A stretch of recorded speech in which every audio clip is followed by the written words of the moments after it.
Greg Cooper had been sitting in the control center of the Weber Gravity Wave Observatory, eating popcorn, calibrating Ice Wave, when he realized he had made a mistake and had about a minute to live. He'd been writing a letter to Christy Lang, hinting at the discovery he was about to make public, and suddenly it was over.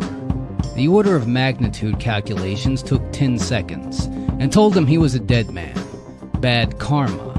He choked off a wave of panic and self-pity. No time for regret.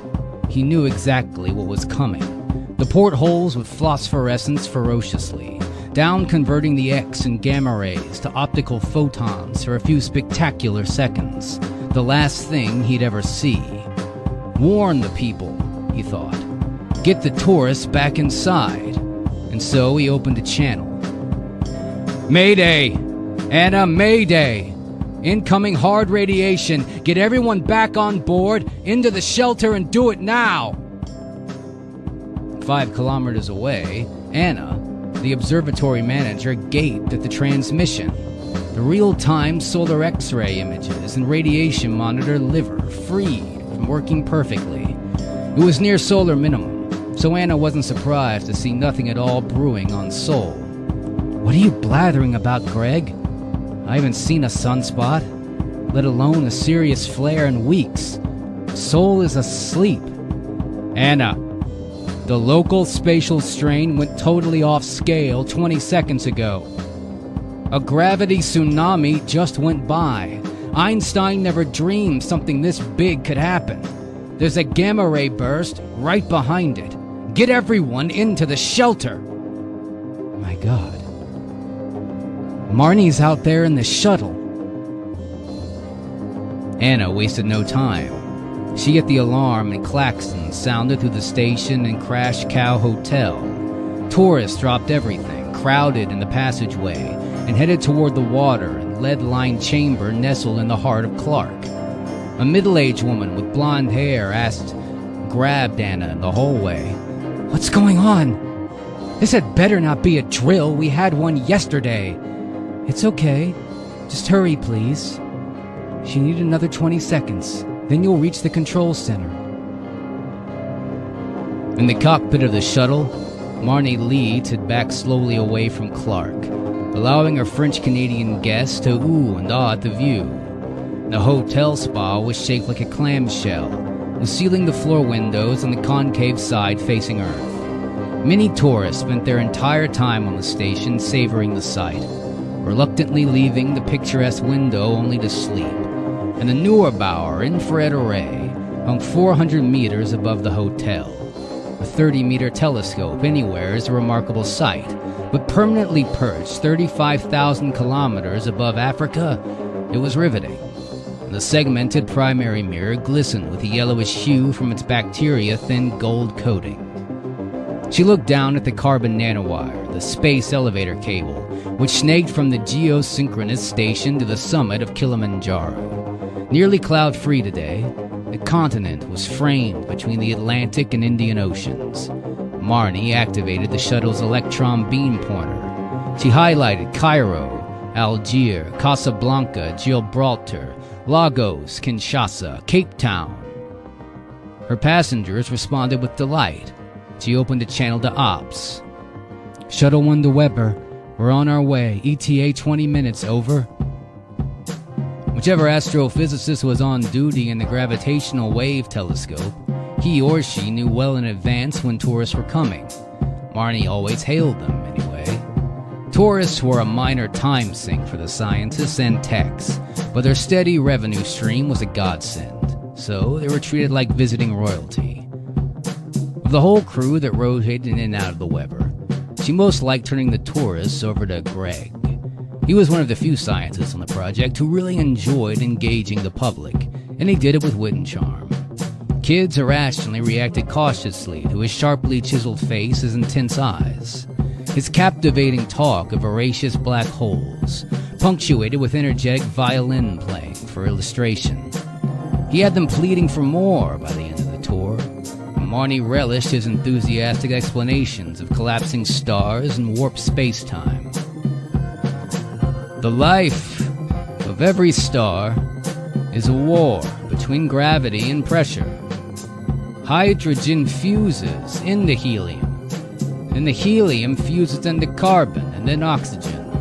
That supplies the outward pressure to balance the crushing pull of gravity. Gravity is the stellar angel of death.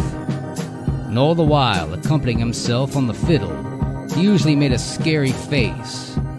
Gravity always wins when a star's nuclear fuel is exhausted.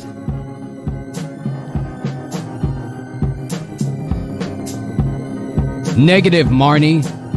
Greg's voice, unlike she'd ever heard it before. Radiation surge coming. Didn't Anna get to you yet? Go back to Clark. Get everybody under cover. Greg, when? Now. Do it now. He switched over to the passenger comm system. Everybody belt down. Moments later, Anna was on the circuit. Her voice stayed level, but Marnie was frantic when she heard it. Greg, Marnie's got 6 aboard Shuttle 1. 2 adults and 4 kids. She's coming around, headed back, just a kilometer away. 3 minutes out tops. Shuttle 2 is still down. We'll turn Shuttle 1 around as soon as Marnie's group is back on board. She desperately wanted to order Marnie and Shuttle 1 to pick up Greg. But even if her fiancé's life is at stake, she knew the rules. Tourists come first. No exceptions, ever. Greg, what can we do? Anna, I haven't a clue. I wish I'd said it more often, but I love you. I think we're at an end here. Oh, there must be something. Give Christy a hug. And listen. Tell her to read her emails. It's important. Marnie pitched the shuttle 180 degrees in the 10 seconds after she'd spoken with Greg. Guidebooks ricocheted off the cabin walls. Frantic yells came from the passengers section. It's okay, she told them, while she turned sharply toward Clark's airlock. One of the kids started to whimper. Hold tight, everyone, brace yourselves. She gave it a solid 30 seconds of thrust. A sudden acceleration pushed them all into their seat, and the shuttle raced back toward the hatch at an illegal 50 knots. The approach was slightly off-center. She tapped the port and thruster and was horrified to see it remained on after she released the button. The shuttle bounced hard off the emergency bumper. Her head snapped sideways into a restraint. Metal tore.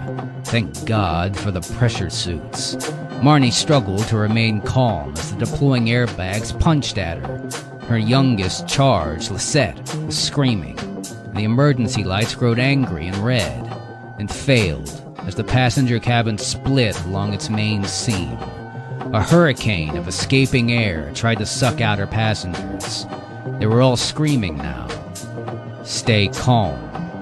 Stay calm. Stay calm and don't panic. Her suit was intact. So was everyone else's. She flipped on her helmet lights, unbuckling the 6 terrified tourists. Holding Lisette herself, she pushed and pulled the family towards safety. The airlock was meant for 4. There's no time for that luxury.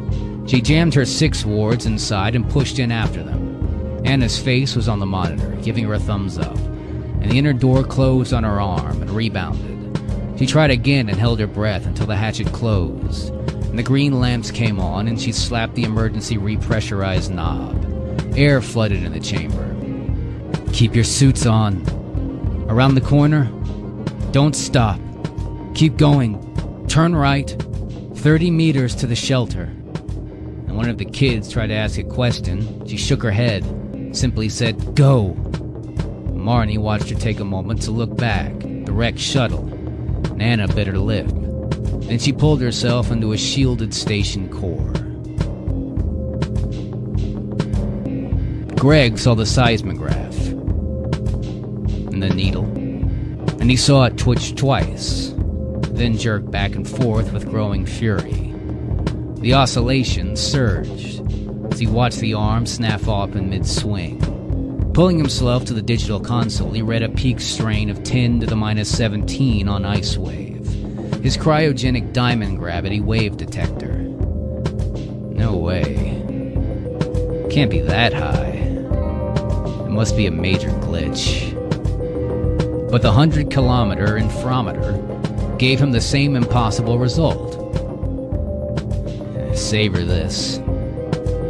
You just recorded a gravity wave 100 million times more powerful than any on record. The neutrino guys are about to experience the biggest flash in history.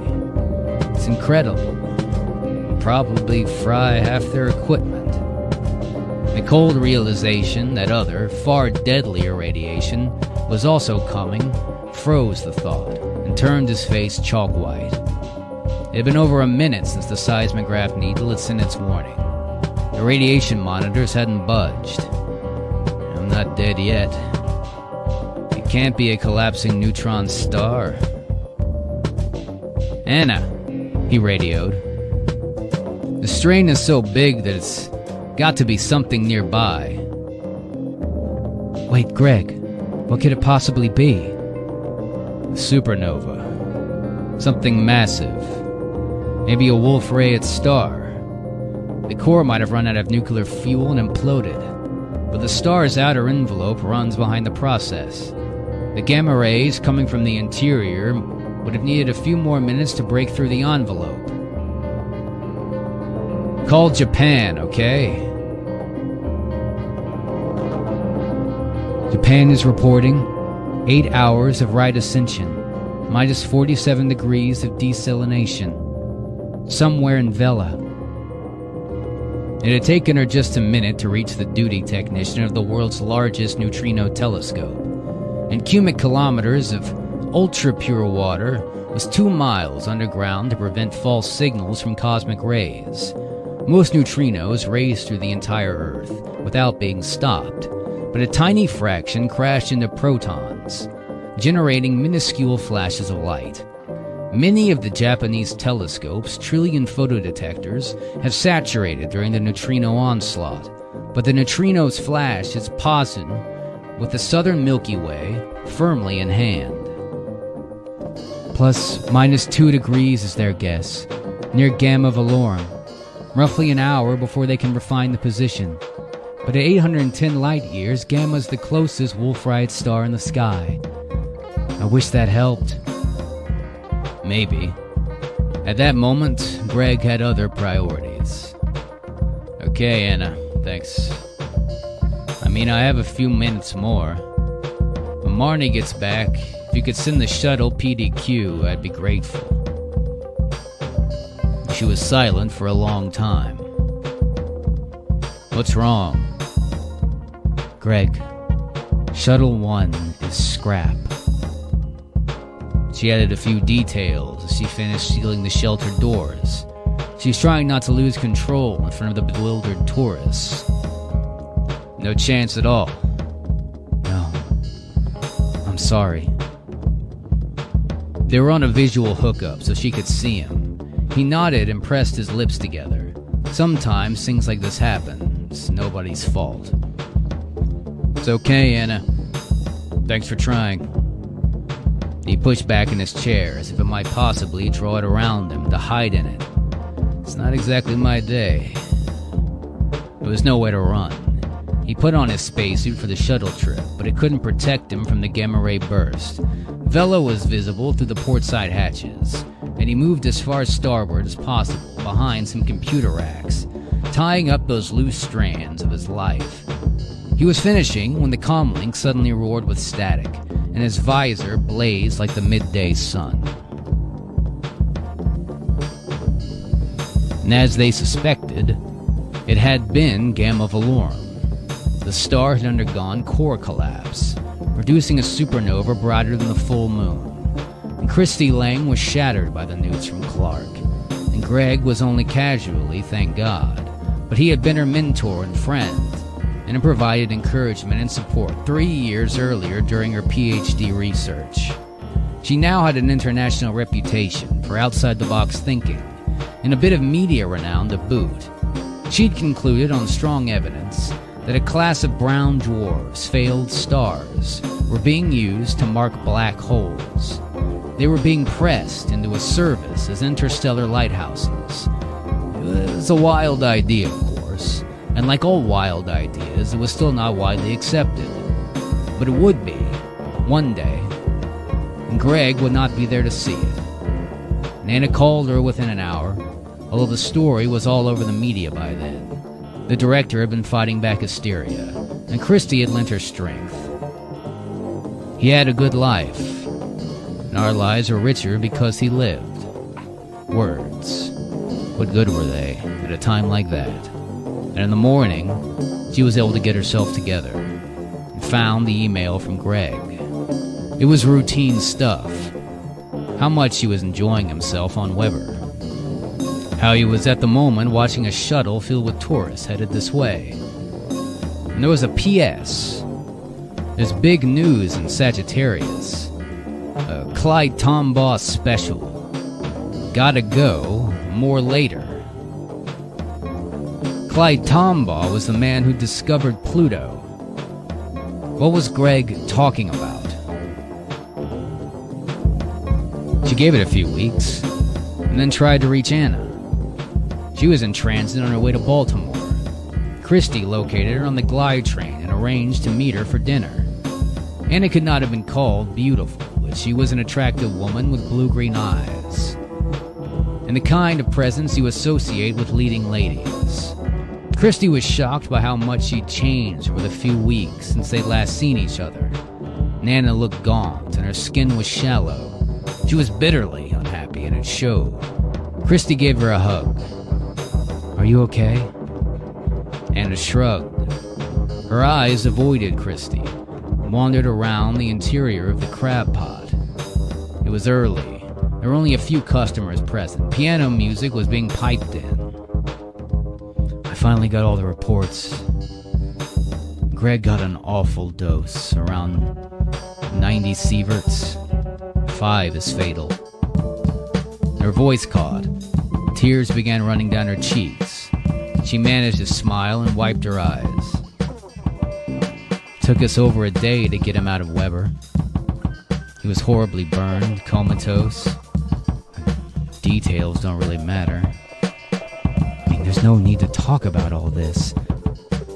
A waiter appeared. His name was Richard. "Did he get anything for you?" They ordered crab cakes. Nana took a deep breath. "He's in cryo. His daughter won't let the doctors pull the plug. Pity, but I can understand." "Did you know we're getting sued, too?" "By who?" "The tourists. They've launched a class action claiming negligent design and inadequate radiation protection. Wonder they aren't suing us for more." "Did any of them get sick?" "As far as I know, they're fine. They're claiming mental trauma." Then the beers arrived. Christy was used to touching glass when she dined with old friends, but Anna simply swept hers up, gazed at it sadly, and took a long swallow. "Do you need to sign a legal release before they go up?" "Yes. We're not responsible for acts of God, and if a nearby supernova isn't an act of God, I have no idea how you define the term. It will be at least a year before we can bring back any tourists. No tourists, no money." "What are you going to do in the meantime, Anna?" "I don't know. A couple of places offered me a temporary position. University of Maryland. Well, I'd consider it. You know, Christy, I don't think I realized how much I was going to miss him day to day. I got an email from him right at the end. I can't figure it out. Why not? Big news in Sagittarius. A Clyde Tombaugh special. You have any idea what he might have meant?" "I don't have a clue." "Nothing you're aware of that he was looking at in Sagittarius?" "Not that I know of." "Odd. There's something, though, I've forgotten." "What's that?" "He told me to make sure you read your email." Christy nodded.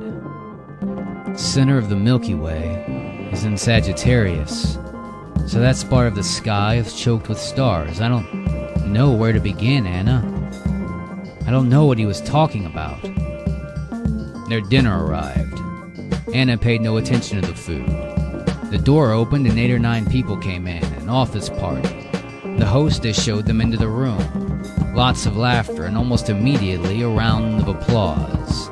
Anna took a deep breath, and those dark, intelligent eyes finally found Christy.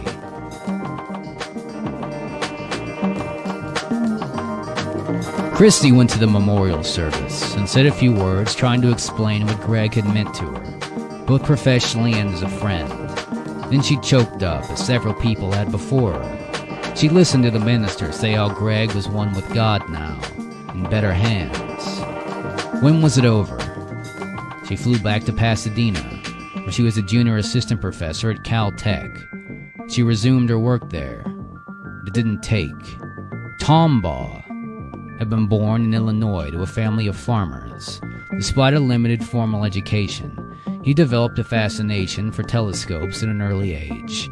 But he didn't think highly of the telescope he'd gotten at Sears, so he built his own. And he eventually put together his own reflector and took it to Mount Lowell of Arizona. And the observatory director was looking for an amateur astronomer to try to find Percival Lowell's Planet X.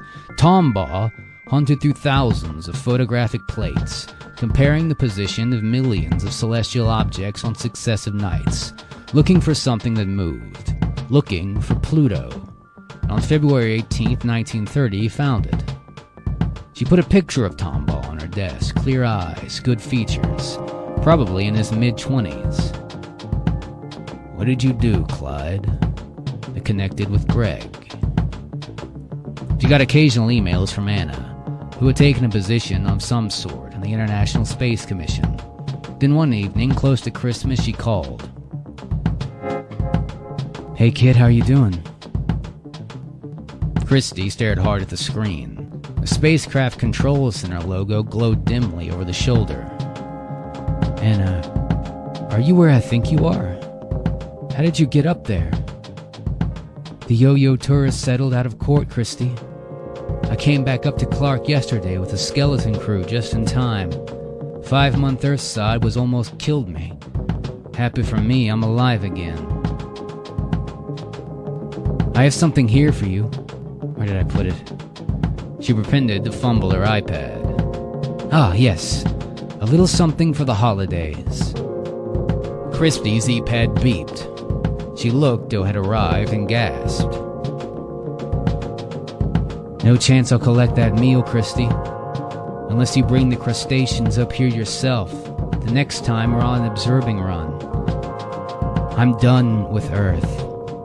It's too crowded, it's too dirty, it's too noisy.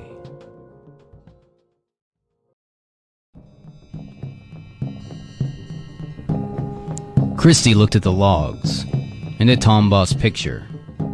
Greg had been up there almost continually for 3 years, and as she paged through transmissions, she saw she had all his observations and calibrations, everything. The proprietary period was normally 2 years, so part of it was already public.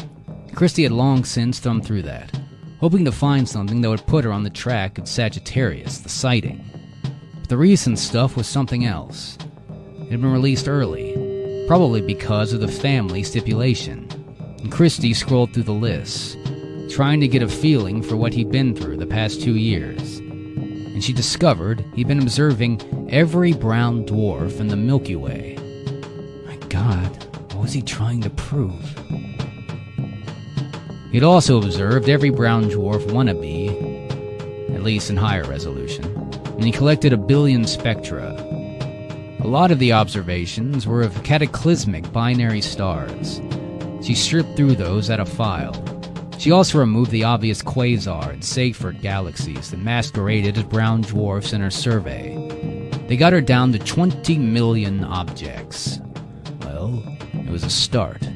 Sagittarius occupies just over 2% of the sky, but includes the dense core of the Milky Way. Deleting everything not in Sagittarius decreased the sample size to 4 million. But now what?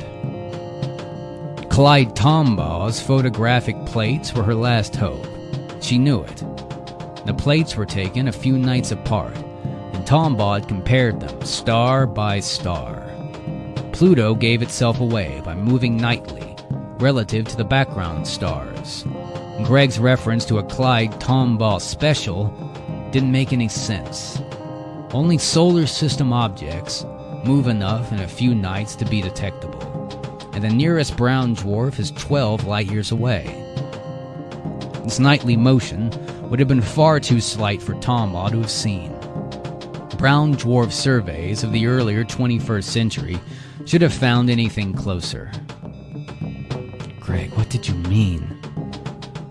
The riddle gnawed at her. Her other research is beginning to suffer. Sills, the department chair, was visibly worried. You're up for tenure in a few years, Christy. Don't get sidetracked by unsolvable problems. You gotta keep publishing. Months went by.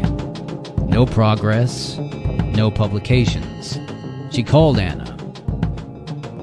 I think we saw something that moved. But you have no idea what it is? No. I'm looking for a needle in a haystack with 4 million straws. Well, it might not be as difficult as it sounds. If you're right, one must be different from all the others. So if you examine Greg's 4 million spectra for 1 second each, you'll be done in 7 weeks. That's assuming you don't eat, sleep, or bathe, of course. But those are overrated anyway.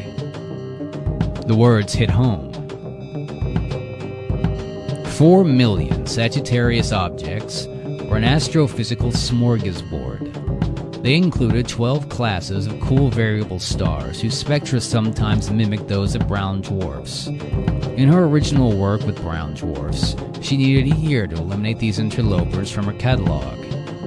Every sorting algorithm and numerical recipes divided the objects into one of 12 classes. Actually, though, there were 13. 22 bona fide brown dwarfs had slipped into the Deritus heap, and Greg had managed to scoop them back out. For the 100th time, she idly glanced at the first few. They were similar to light T dwarfs, with temperatures around 700 kelvins, hardly worth a second look. But something clicked. These spectra were too good. The resolution and signal to noise were better than anything she had ever seen. How did he get such good data? She displayed the next 6 of Greg's spectra. They were all virtually clones, and holding her breath, she overlaid all 20, 2 plots on top of each other. Tiny shifts in radial velocity between them, she noted. Otherwise, they were absolutely identical. Let's see where they are. She scanned the list of celestial coordinates. All 22 objects lay within an area 500 times smaller than the full moon. It can't be a cluster of brown dwarfs. They'd all be way larger. She placed the coordinates in a plotting package. 2 twists of a corkscrew stared back at her. Bingo. Not 22 objects. Just 1. She sagged into her chair, shutting her eyes tight. The enormity of what Greg had found overwhelmed her, and he'd been swept away in the middle of it. His loss was suddenly clear. She held the spectra to her chest.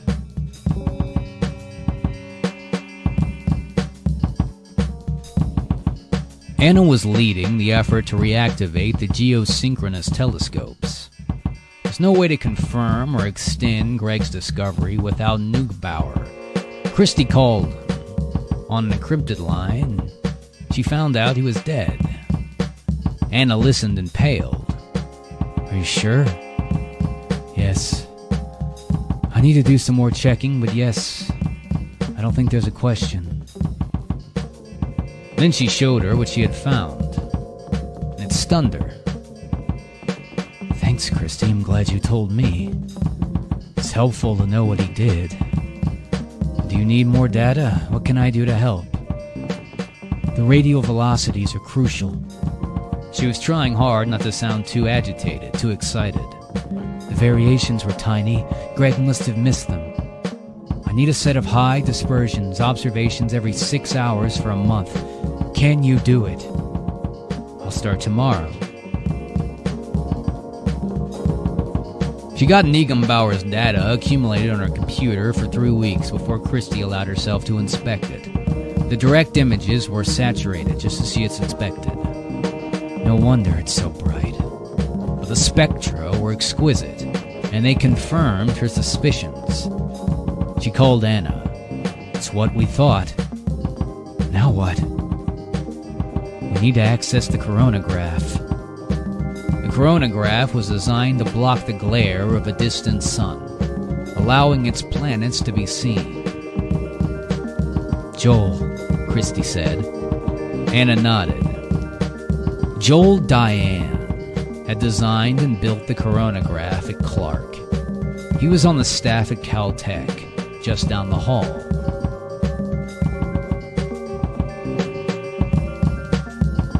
When they arrived at his office, Joel blinked in surprise as she walked in. Tongues will wag, eh, Christie? You wish, big fella. Joel was one of the brightest people Christie had ever met. He had been doing breakthrough work on instrument design, was a superb classroom instructor, and had won a Shara Foundation Prize 4 years earlier for his imagining of terrestrial planets and nearby star systems. In his spare time, he partnered with an airline pilot as the California State Bridge Champion. He was also pretty good looking. I need your help, Joel. What can I do for you, Christie? I want you, and I want to make you an offer you can't refuse. She described her discovery, told him yes, there was no question, and no, she was not kidding.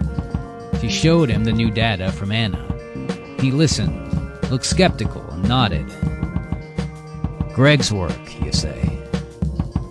Yes. You know, I never got to meet him. My loss, I guess. Can you help? You're asking me if the coronagraph is available, I assume? Yes. Nope. It's never available, Christie. You know how that is. She knew. People were lined up for months ahead of time.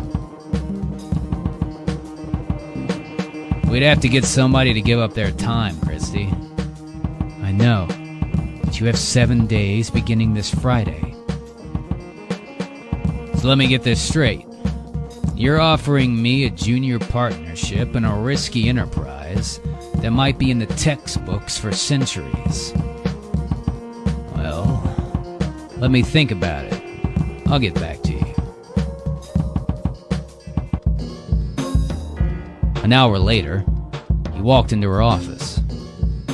Okay, we can do it. Yeah, this Friday.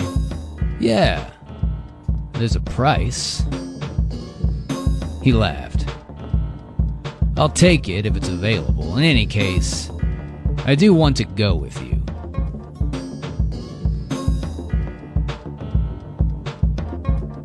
Three years earlier, Christie had almost frozen to death in a snowstorm when the car slipped off the Kilimanjaro summit road. This time, it was a sunny right to the top. The auto drive let them both enjoy the view. And they relaxed and laughed and snacked as the pressured car climbed more than 5 kilometers over the surrounding savanna. The space elevator was celebrating its 30th year of operation. Large banners hailing the international consortium lined the road. This would be her 6th trip up and his 10th. Security had been beefed up since her last visit, and the guards put their suitcase through X-ray, pion imagers. She hated being swabbed for a DNA sample. Joel just shrugged. It's standing operation procedure where I come from. Better than a lunatic bringing a polio smallpox cocktail on board inside their body. The cables seemed to hang from infinity, contrary to the laws of common sense. The base towers were surrounded by enormous structures extruding new nanowire ribbon. The lifting capacity was being doubled to 100 tons. And Competition from the rival elevator, the Bradley C. Edwards, anchored due south of Hawaii, remained fierce. Joel and Christy were only the passengers, so the steward ushered them into the first-class section. Nice. They strapped themselves in as the hatches clicked shut, and the carbon nanowires stiffened and the elevator lifted away from Kaibo, the summit crater. And minutes later, they were spotted in Kigali and Kampala, across Lake Victoria, and the Indian Ocean came into view from the Earth became round. Venus and Saturn appeared as the sky turned dark blue then black, and their eyes adapted to the light, and the star clouds and Sagittarius became visible. They talked, drank coffee, enjoyed each other's company. Toward the end of the 9-hour ride, she fell asleep. He stroked her cheek to wake her, just before the clamps on Clark locked the elevator in place. Hey, it's showtime. Anna was waiting for them. She hugged Christy and shook her hands. Christy had warned her to wait for dinner, and Anna laughed when she saw the crab cakes. A complex Stella Bosch Chenin Blanc, with a hint of citrus enlivened the evening.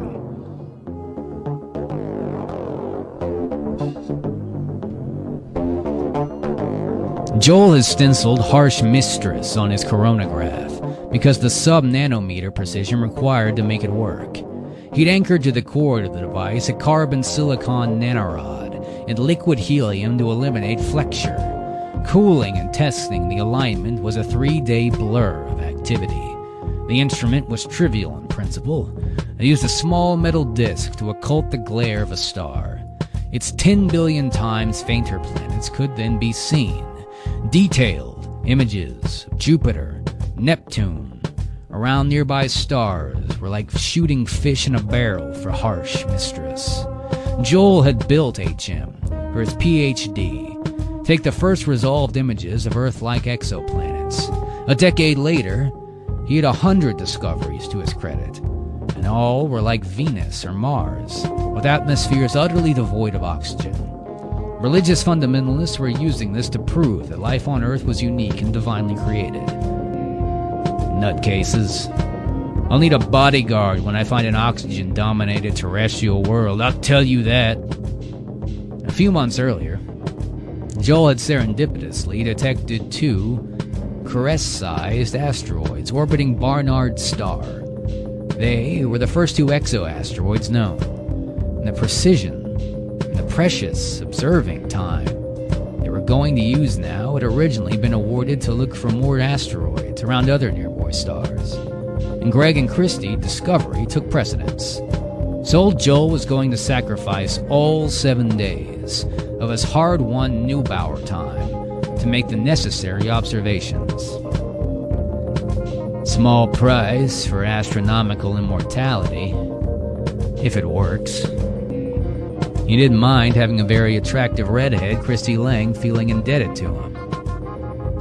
Caltech's press officer reminded Christy of a bulldog. His cylindrical eyes, that stubby body, supported a square head with sad brown eyes, short golden hair, a white beard over large jowls. An Alan Boxer loved his job. The eclectic scientists who worked under him were publicized. This morning promised to be a high point in his career. 200 media representatives were munching donuts, downing coffee in Fainham Hall, waiting for him to begin the press conference. He nodded, and the astrophysics chair of Caltech stepped to the podium. Albert Sills was beaming. He wore a vest that portrayed the Earth on a navy blue background of stars. It was his way of signaling an event.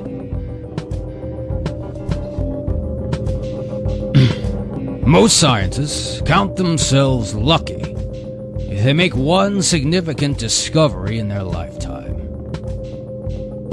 Professor Christy Lang and Joel Dion have each done that already. She has found the type of star that nature cannot manufacture, that might be synthetic. He has taken the first pictures and spectra of Earth-sized planets, orbiting other stars. all these planets are barren. And her results suggest that intelligent life exists in the cosmos. His results suggest that extraterrestrial life is extremely rare. When the laughter subsided, he looked toward them, standing off to one side. This is their day. Dr. Lang, Diane, please tell us what you found. Joel raised the microphone for Christy, and it promptly emitted a deafening squeal. It fiddled with the controls in a second to try. Quietly, it was brought within range. She began, setting a glass of water atop the lectern. The reporters looked nervous, so she gave a broad smile and faced the media. The New York Times and science correspondents had been tipped off and were sitting on the edge of their seats. They get it, and she savored the moment, gloriously happy for herself, for Greg. She almost felt his presence in the room. Welcome. I'm pleased that so many of you are here. We want to gratefully acknowledge our co-author, Anna, who couldn't be here today. She's spacewalking at a geosynchronous altitude right now. Anna manages the safety of our instruments and has gathered some of the data for our work. We're going to take 15 minutes to summarize our discoveries, and then we'll be happy to answer any of your questions. The corkscrew appeared on the hollow screen behind her. Greg Cooper sifted through 1 billion rejected brown dwarf candidates from my doctoral theses. Only members of our own solar system move enough relative to the background stars to be easily detectable in a few days. That's why I rejected all rapidly moving star-like objects. They must be asteroids of the Kuiper Belt. Greg re-observed them, and all the other objects that varied. One and only one of my objects displayed the spectrum of a brown dwarf, and it turns out it is a true brown dwarf. Greg re-observed it every month for almost 2 years. The 22 points of the corkscrew that you see on the screen plot the apparent path of the object across the sky. A single turn of the corkscrew has 1/30th the apparent diameter of the full moon. The only way that can be true, ladies and gentlemen, is if the brown dwarf is a binary companion. A binary companion of the sun. The audience sat there. Someone murmured in the back. Shocked expressions appeared on the reporters' faces. The brown dwarf's orbital motion around the sun carries it continuously in one direction. The position from which we view it varies cyclically over 1 year as the Earth moves around its object. Combining those two motions produce the helical path in the sky. The apparent size of the corkscrew helix places our newfound neighbor about 150 times farther from the Sun than Neptune, 500 billion kilometers away. Hands were going up all over the conference hall. The reporter from Science didn't wait to be recognized. If it's so close, why hasn't anyone discovered it before? There are 5 reasons. Our companion is almost 1 million times less luminous than the Sun. It's 3,000 times farther away. We can never see it in the same spot twice because it takes 150,000 years to complete one orbit. For the past 8,000 years, it's been moving through Sagittarius, the most crowded part of the sky, and finally, it's 8 times cooler than Sol. So it only emits the infrared light. And that's why nobody ever notices our cool neighbor until recently. Until Greg Cooper did. She took a sip of water. We've measured the brown dwarf's radial velocity. It's wobbling back and forth with perfect periodicity every 7 days. This means that a significant mass must be orbiting our neighbor, tugging it back and forth. Are we talking about a planet, Professor Lang? 1 second, please, and I'll explain. Dr. Diane's state-of-the-art instrumentation permits us to measure the object's speed as it orbits the brown dwarf. That helps us to pin down the masses of two discoveries. The brown dwarf is only 40 times the mass of Jupiter. If it were 80 times Jupiter, it would fuse hydrogen and be visible to the naked eye. The orbiting mass is 3 times that of Earth, but it's divided. To answer your question, we do not have orbiting planets. We have 2 orbiting solar systems. Ladies and gentlemen, we apparently have a miniature solar system just 18 light years away. Joel touched his iPad. 2 fuzzy crescents appeared on the screen. Dr. Lang and I spotted these in the first image we took. First, I was certain that the double image was an internal reflection of the coronagraph, so we rotated the optics 90 degrees. The crescent didn't budge. They're real, nearly identical twins. During the last few hours of our observing run, Dr. Lang measured each world's spectrum, and I now ask her to describe what she found. Humanity has the technology to send a robotic spacecraft to our neighboring brown dwarf star and its twins. If we use the Clark cable as a whip, we could be there in 20 years. And we are going to go. Let me show you why. The holoscreen displayed another pair of spectra. The ocean world has water in its atmosphere. There's oxygen, ozone, and methane. The spectrum also shows a distinctive feature here that can only be produced by chlorophyll. And the other planet, the cloudy one, shows nothing but carbon dioxide, nitrogen. But the ocean world is alive. The academics in the audience sat spellbound. Many of the reporters were already filing stories. Life has taken hold on a planet just 18 light days from Earth. It has failed on the twin planet right next to it, and if we choose to do so, we can learn why life established itself on one and not the other. Joel squeezed her hand beneath the podium. Lisa Mettler must have experienced the same wave of joy when she proved that an atomic nucleus could be broken into smaller parts.